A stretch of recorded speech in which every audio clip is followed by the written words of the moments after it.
పూరా లోకల్. నమస్తే, welcome to పూరా లోకల్. హైదరాబాద్లో ఉన్న అలాగే హైదరాబాద్ చుట్టూ ఉన్న చెరువులు, కుంటలు, నాలాలు, జిహెచ్ఎంసీ పార్కులు, ప్రభుత్వ స్థలాలు కబ్జా కుర్రల నుంచి కాపాడుకునేందుకు ప్రభుత్వం ఏదైతే హైడ్రా తీసుకొచ్చిందో మొదట్లో దీనికి ప్రజల నుంచి విశేష స్పందన లభించింది. కానీ రాను రాను పేదల ఇల్లు మాత్రమే కూల్చేస్తున్నారు, పెద్దల జోలికి వెళ్ళట్లేదనైతే ఒక అభిప్రాయం అయితే స్పష్టంగా వెలువడుతున్న పరిస్థితి. దీనిపై మనతో మాట్లాడడానికి హైదరాబాద్ ఎస్టీ సెల్ మాజీ అధ్యక్షుడు ప్రతాప్ సింగ్ నాయక్ గారు ఉన్నారు.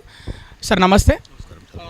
ఇప్పుడు ఇది ఏదైతే హైడ్రా ఉందో రాను రాను కాంగ్రెస్ ప్రభుత్వానికి నష్టం చేకూర్చే అవకాశం ఉందా? ఇది ముఖ్యమంత్రి గారు ఈ హైడ్రా అనేది తప్పకుండా ఒక మంచి కార్యక్రమం. కాకపోతే ఏంటంటే ముఖ్యమంత్రి గారు కొన్ని విషయాల్ని అవగాహనలోకి తెచ్చుకోవాల్సిన అవసరం ఉన్నది. అది ఏంటంటే ఇందులో పేద మధ్య తరగతి వాళ్ళు ఉన్నారు. వారికి ఏమైనా ఒక 60 రోజుల వ్యవధి ఇవ్వడం కానీ, నోటీసులు ఇవ్వడం కానీ, వాళ్ళకి ఏమైనా ప్రత్యామ్నాయ ఏర్పాట్లు చేయాలి. అలా చేయకుండా వెంటనే పడగొట్టి ఖాళీ చేసి వెళ్ళిపోమని చెప్పడం అమానుషం. దీని మీద ముఖ్యమంత్రి గారు ఒకసారి పునరాలోచించుకుంటే మంచిది. ఎందుకంటే వచ్చే భవిష్యత్తులో స్థానిక సంస్థల ఎన్నికలు ఉన్నాయి. మరి ఇంకా కాంగ్రెస్ పార్టీకి మేము 10 ఏళ్ల భవిష్యత్తు అనుకున్నాం. మరి పార్టీ నష్టపోతుంది. ఇటు ముఖ్యమంత్రి గారు కానీ, మరి కమిషనర్ రంగనాథ్ గారు కానీ ఈ విషయంలో పేద మధ్య తరగతి వాళ్ళకి ఏదైనా ప్రత్యామ్నాయ చోటు కల్పించాలి. వాళ్ళకు ఒక 60 రోజుల వ్యవధి ఇవ్వాలి. ఇంకా చాలా డబుల్ బెడ్రూమ్ కానీ, సింగిల్ బెడ్రూమ్ కానీ చాలా బయట పడున్నాయి.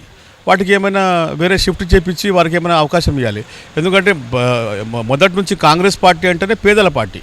కాంగ్రెస్ పార్టీ చరిత్రలో చూసుకోండి, మీరు ఎప్పుడైనా సరే పేదల పక్షాన్ని నిలబడింది. రాజశేఖర రెడ్డి కావచ్చు, మరి చెన్నారెడ్డి కావచ్చు, అంజయ్య కావచ్చు, వీళ్ళందరూ ఏంది పేదల పక్షాన నిలబడిన వాళ్ళు. సో ఇది కొంచెము ఇబ్బందికరమైన సమస్య. దీని మీద ముఖ్యమంత్రి గారు దీని మీద పునరాలోచించుకుంటే మంచిదని చెప్పేసి ఈ సందర్భంగా విజ్ఞప్తి చేస్తున్నాను. తెలంగాణ రాష్ట్ర ప్రజలు ఇప్పుడు అందరూ అంటే కొందరు అనుకున్నట్టుగానే ఎవరైతే పెద్దలు ఉన్నారో వాళ్ళ విల్లాల జోలికి, ఫామ్ హౌస్ల జోలికి వెళ్ళట్లేదు. పేదల రేకుల షెడ్లు వాళ్ళు ఎక్కడైతే వాళ్ళు ల్యాండ్ రిజిస్ట్రేషన్ చేసుకుని అక్కడ చిన్న చిన్న ఇళ్ళు కట్టుకొని ఉంటున్నారో వాటిని అన్నింటినీ కూల్చేస్తున్నారని అంటున్నారు. ఇది ఎంతవరకు నిజం అంటారు? అట్లా ఏం లేదు. ముందుగా ఇప్పుడు చూడండి, నాగార్జున గారిది కూలగొట్టారు. అలా అని కదా, బఫర్ జోన్ ఎఫ్టీఎల్లో ఏదైతే వస్తుందో అన్ని వరుసగా కూలగొట్టుకుంటూ వస్తున్నారు. కానీ నేను చెప్పడం ఏంటంటే మన తెలంగాణలో పేద మధ్య తరగతి వాళ్ళు ఎక్కువ. వారికి ఏదైనా ప్రత్యామ్నాయ ఏర్పాట్లు చేయాలి. వాళ్ళకు ఒక 60 రోజులు వ్యవధి ఇవ్వాలి. లేకపోతే వేరే ఎక్కడైనా చాలా వరకు పెండింగ్లో ఉన్నాయి డబుల్ బెడ్రూమ్లు, అక్కడ ఏమైనా షిఫ్ట్ చేయాలి. అంతేగాని దబదబ వచ్చి అలా పడగొడితే అది కరెక్ట్ కాదని ముఖ్యమంత్రి గారు దీని మీద ఒకసారి పునరాలోచించుకుంటే మంచిదని విజ్ఞప్తి చేస్తున్నాను. ఎందుకంటే ఇక్కడ ముఖ్యంగా ఓట్లేసే శాతం 60% పేద మధ్య తరగతి వాళ్ళే. కాబట్టి వారి గురించి ఒకసారి ముఖ్యమంత్రి గారు ఆలోచిస్తే బాగుంటుందని నేను ఈ రకంగా మనవి చేస్తున్నాను. రానున్న స్థానిక సంస్థల ఎన్నికల్లో దీని ప్రభావం పడనుందా కాంగ్రెస్ పార్టీ పైన? ఇది ప్లస్ అవుతుందా, మైనస్ అవుతుందా కాంగ్రెస్ పార్టీకి? ఖచ్చితంగా ప్రభావం అనేది ప్రజలు ఓట్లేస్తేనే ప్రభుత్వాలు మారుతాయి, ప్రభుత్వాలు కూలుతాయి, ప్రభుత్వాలు ఉంటాయి. ఇది దృష్టిలో పెట్టుకొని పాలన చేయాలి ఎవరైనా సరే. నేను చెప్పడం ఏంటంటే ప్రభుత్వాలు ప్రజలు తెచ్చుకుంటే ఇది ప్రజాస్వామ్య ప్రభుత్వం. ఇది నియంత ప్రభుత్వం కాదు, ప్రజాస్వామ్య ప్రభుత్వం. కాబట్టి దీని మీద వెనక ముందు ఆలోచించుకొని చేస్తే బాగుంటుందని నేను అనుకుంటున్నాను.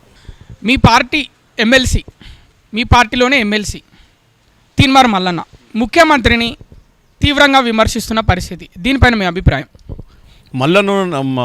మల్లన్నను ఎమ్మెల్సీగా కాకుండా మొదట్లో మనం ఒక జర్నలిస్ట్గా చూసాం. ఎందుకంటే అతను ఎంత పర్ఫెక్ట్ మనిషి అంటే గతంలో తప్పు జరిగితే కేసీఆర్ని కూడా అతను వదలలేదు. ఈరోజు ముఖ్యమంత్రి మా పార్టీ అని కాకుండా అతను న్యాయం మాట్లాడుతున్నాడు. కాబట్టి అతను మాట్లాడే దాంట్లో తప్పేం లేదని నేను భావిస్తున్నాను. ఎందుకంటే అతను గతంలో కేసీఆర్ని కూడా తప్పు జరిగితే, కేసీఆర్ కుటుంబం దోచుకుంటే విమర్శించిన వ్యక్తి, జైలుకు వెళ్ళొచ్చిన వ్యక్తి. ఈరోజు ఎమ్మెల్సీ పదవి ఉంది కదా అని అతను రాజభోగాలు అనుభవించవచ్చు. అలా చేయకుండా నిజాన్ని నిజమని చెప్తున్నాడు. సో దాన్ని మనం తప్పని ఎలా అంటామండి? మరి అలా మాట్లాడినప్పుడు ముఖ్యమంత్రి స్థాయిలో ఉన్న వ్యక్తినే ఒక ఎమ్మెల్సీ విమర్శించినప్పుడు మరి అతనికి ఏదైనా వేటు పడే అవకాశం ఉంటుంది అంటారా? వేటు అంటే చూడండి, పార్టీ నష్టపోతుంది. ముఖ్యంగా పార్టీ భవిష్యత్తును దృష్టిలో పెట్టుకొని నిర్ణయాలు తీసుకోవాలి. ఎందుకంటే పార్టీ వచ్చే స్థానిక సంస్థల ఎన్నికలు ఉన్నాయి. పేద మధ్య తరగతి వారికి ఏదైనా పునరావాసం కల్పించండి, ఏమైనా ఒక 60 రోజుల వ్యవధి ఇవ్వండి, ఏదైనా వేరే చోట షిఫ్ట్ చేయండి. అలా కాకుండా పేదవారిని అలా అనామతుగా అప్పటిదప్పుడే కూలగొట్టి వెళ్ళిపోమనడం అది సమంజసం కాదు. గ్రామ పంచాయతీ ఎన్నికలు ఉన్నాయి, అలాగే స్థానిక సంస్థల ఎన్నికలు ఉన్నాయి. మరి వీటికి కాంగ్రెస్ పార్టీ ఏ విధంగా రెడీ అవుతుంది? మీరు హైదరాబాద్ లోకల్ కాబట్టి మీరు ఏ విధంగా రెడీ అవుతున్నారు? కార్యకర్తలైనా, కాంగ్రెస్ కార్యకర్తలైనా, లోకల్ లీడర్స్ అయినా? మేము చూడండి, మేము 6 గ్యారెంటీలు ఏదైతే ఉన్నాయో గ్యాసు, కరెంటు ఇవన్నీ మేము విడతల వారీగా ఇచ్చుకుంటూ వచ్చాము. ఇక ముందు కూడా కాంగ్రెస్ పార్టీ బతుకున్నంత వరకు అది ఉంటుంది. కాకపోతే ఈ విషయంలో కూడా కొంచెం మాకు మచ్చ వచ్చిన మాట వాస్తవమే. దీన్ని ముఖ్యమంత్రి గారు సరి చేసుకుంటే బాగుంటుందని ఈ సందర్భంగా మీడియా ముఖంగా ముఖ్యమంత్రి గారికి విజ్ఞప్తి చేసుకుంటా ఉన్నాను. ముఖ్యంగా పార్టీలో అంతర్గత విభేదాలు ఎక్కువగా ఉన్నట్టు వార్తలు వస్తున్నాయి. ఇది ఎంతవరకు నిజం అంటారు? అంతర్గత విభేదాలు లాంటిది ఏం లేవండి. మేమందరం సమిష్టిగానే ఉన్నాం, సమిష్టిగానే పనిచేస్తున్నాం, అంతా బాగుంది. కాకపోతే కొంచెం ఈ మధ్య ఈ బఫర్ జోన్ ఎఫ్టీఎల్ లాంటి విషయాల్లో కొంచెం ముఖ్యమంత్రి గారు చాలా గట్టిగా స్పందించవలసి వచ్చింది. దాంట్లో మధ్యతరగతి వాళ్ళు బలైపోతూ ఉన్నారు. కాబట్టి వారి గురించి కొంచెం ముఖ్యమంత్రి గారు ఆలోచించాలని చెప్పేసి మీడియా ముఖంగా వారిని నేను విన్నవించుకుంటున్నాను.